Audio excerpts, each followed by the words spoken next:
From the sidelines of Wimbledon to the cricket pitch with Virat Kohli, the world's elite athletes all rely on the same yellow battery. It's the ultimate portable fuel rod. A single banana delivers 27 grams of quick-release carbs and enough potassium to prevent muscle failure during a grueling match. It is so essential to the game that when a fan threw one at Dani Alves, he didn't just ignore it, he ate it and kept playing. But this isn't just a snack, it's a masterpiece of human intervention.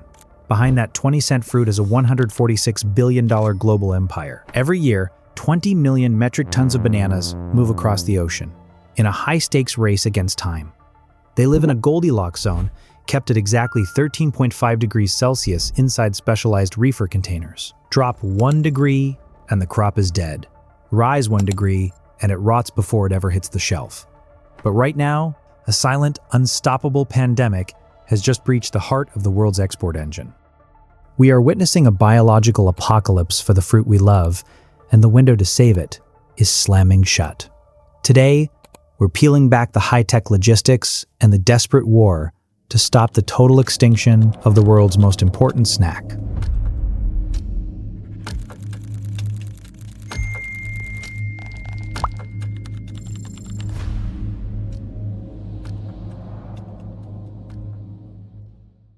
If you walk into any grocery store in the world, the banana is the one constant. It's predictable, it's always there, it's always the same shade of yellow, and it's usually the cheapest thing in your basket. But if you peel back the sticker, you'll find that the banana is actually a modern logistical miracle. It is the product of a massive, multi-billion-dollar infrastructure that spans continents, oceans, and millions of years of human intervention. Long before it was a lunchbox staple, the banana story began in the humid jungles of Southeast Asia. But the ancient wild bananas, scientifically known as Musa species, would be unrecognizable to us today. They were small, tough, and packed with large, jagged seeds. They weren't a snack, they were a challenge. It took centuries of meticulous human cultivation to transform this herbaceous plant into the seedless, sterile fruit we rely on today. To understand why the banana is in trouble now, we have to look at the 1950s. At that time, the world ate a variety called the Gros Michel. This was a Gros Michel banana. It's the rare banana that was the species that was wiped out virtually as a commercial, that's a variety, wiped out as a commercial variety by the 1950s. It's not available anywhere in stores. By all accounts, it was better than what we have today. Sweeter, creamier, and with a thicker skin that made it easy to ship. But the global export market made a fatal mistake: monoculture. Because commercial bananas are seedless, you can't just plant a seed to grow a new one. You have to plant a piece of the mother plant, a rhizome. This means every single Gros Michel on Earth was a genetic clone. When a soil-borne fungus called Panama disease, race 1, appeared, it didn't just kill a few trees. It found the unlocked code for the entire species. By the mid-1950s, the Gros Michel was commercially extinct. The industry saved itself by pivoting to a resistant variety. The Cavendish, it didn't taste as good, and it bruised more easily, but it survived the fungus. Cavendish became the new king. Today, it accounts for nearly 100% of the international export trade. But in doing so, we rebuilt the exact same house of cards. The reason a banana costs 20 cents, while a locally grown apple might cost $1, comes down to scale and science. The journey from a tropical farm to a New York kitchen is an incredibly delicate, logistical ballet. It starts with a biological secret. Bananas are never harvested yellow. If a banana ripens on the tree, it's useless for export. The moment it turns yellow, a chemical cascade begins that cannot be stopped. So, harvest teams cut them while they are hard, green, and dormant. This initiates a high-stakes race against time. The fruit is washed, packed, and loaded into reefers, specialized refrigerated shipping containers. To keep the banana from waking up and ripening, the temperature must be kept strictly between 13 and 14 degrees Celsius, with 90 to 95% humidity. If the temperature drops to 12.5 degrees, the fruit gets chilling injury and turns gray. If it rises just a few degrees, the fruit ripens and rots in the dark. To manage this, companies like Maersk are deploying systems like StarRipe. So there are no barriers anymore. It's time to ripen bananas on the move to Europe. and of course to many other places. These aren't just refrigerators. They are rolling laboratories. Using onboard algorithms, StarRipe monitors the atmosphere inside the container while it's in the middle of the Pacific Ocean. It can actually trigger the ripening process in transit, so the buyer can dictate the exact shade of yellow they want upon arrival.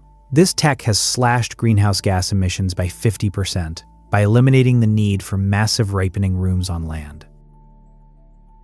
As of 2025, this logistical machine has fueled an economic powerhouse. The global banana market is currently valued at a staggering $143.33 billion. Driven by an insatiable global appetite, that number is forecast to soar to over $183 billion by 2031 every year. 20 million metric tons of bananas move across the globe. Latin America and the Caribbean are the engine room, providing 80% of global exports. Ecuador is the undisputed king, controlling 26% of the market. But the map is changing. In late 2025, Colombia signed a historic deal with China to export 15,000 metric tons annually. They even launched a direct maritime route between Buenaventura and Shanghai, cutting transit times to just 25 days. The world isn't just eating more bananas. The supply chains are getting faster and more integrated. But there is a dark cloud over this $143 billion empire. History is repeating itself. A new, mutated version of Panama disease has arrived. Tropical Race 4, or TR4. Like its predecessor, TR4 is a soil-borne fungus that infects the roots and blocks the plant's vascular system. It essentially starves the plant of water until it collapses. The horror of TR4 is its resilience. It produces microscopic spores that can survive in the soil for over 30 years. There is no cure. There is no chemical spray. For decades, TR4 was contained in Asia. Then, in 2013, it reached Africa. In 2019, it breached Latin America. And then came the update the industry feared. In early 2026, TR4 was officially confirmed in Ecuador. The heart of the global export machine is now under siege. Farms are turning into fortresses, using quarantine trenches and ammonium footbaths just to slow the spread. But the problem is that banana has come under threat from a fungus called Tropical Race 4, or Panama disease, that has already destroyed crops in over 100 countries around the world. So just relying on this one variety. But because every Cavendish is a clone, the fungus doesn't have to learn how to infect new farms. It already has the key. If a biological pandemic wasn't enough, the banana is also on the front lines of the climate crisis. Bananas are picky. They need a specific temperature window between 15 and 35 degrees Celsius. Research suggests that by 2080, rising temperatures could cause a 60% reduction in suitable land for bananas in Latin America. Countries like Venezuela and Colombia could become almost entirely suboptimal for cultivation. We are already seeing the effects. Erratic rainfall and extreme droughts are stressing the plants, making them more susceptible to other diseases, like black sigatoka, a leaf spot disease that further reduces yields. The cheap banana is becoming much more expensive to grow. So, is the banana destined to go the way of the Gros Michel? Not if the scientists can help it.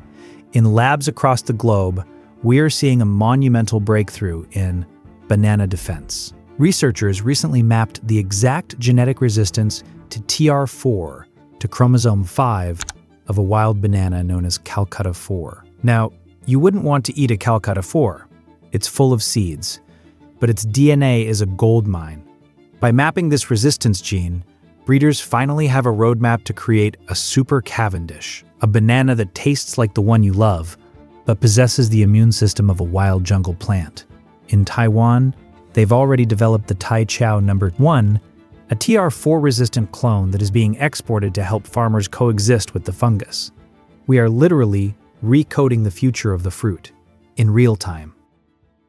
The future of the banana isn't just about genes and algorithms. It's about people.